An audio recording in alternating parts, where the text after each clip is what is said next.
Pato Howard critique le système de super licence ridicule de la Formule 1. Malgré ses excellents résultats en IndyCar, il ne peut pas encore l'avoir. Je pensais que l'IndyCar était rapide, mais ces voitures sont folles, avait déclaré Howard à l'époque, quand il a fait son test. Je m'attendais à quelque chose de fou, mais ça a été multiplié par 10. Revenant sur ses ambitions avant d'aborder 2022, on lui a demandé si la F1 était encore dans sa tête suite à ce test. Qui sait si la Formule 1 sera encore une option à l'avenir ou non, pour moi. Évidemment, si l'opportunité se présente, je la saisirai, comme le ferait n'importe quel pilote dans ma position, c'est la Formule 1. En ce moment, j'ai un objectif, et cet objectif, c'est l'IndyCar. Je veux donner à Sega, McLaren, leur premier championnat. J'adorerais leur donner aussi la première victoire à l'Indy 500. C'est ce sur quoi je me concentre en ce moment.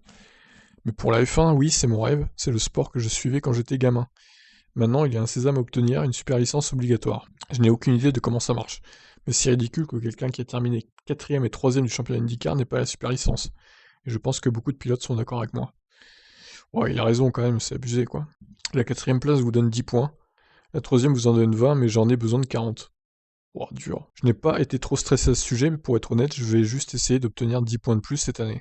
Bon, bah écoutez, ouais, on sent que lui, son objectif, c'est d'aller vraiment en F1, Pato Howard. Maintenant, est-ce qu'il aura une place quelque part en Formule 1? On rappelle qu'il est mexicain, donc bon, peut-être avec une aide des sponsors mexicains, même si les sponsors mexicains, ils sont un peu avec Perez aussi, même beaucoup. Donc je ne sais pas ce que ça peut donner pour lui, il a l'air très bon. C'est peut-être le futur pilote mexicain de la grille quand Sergio ne sera plus là, tout simplement. À suivre. Je vous laisse réagir, ciao.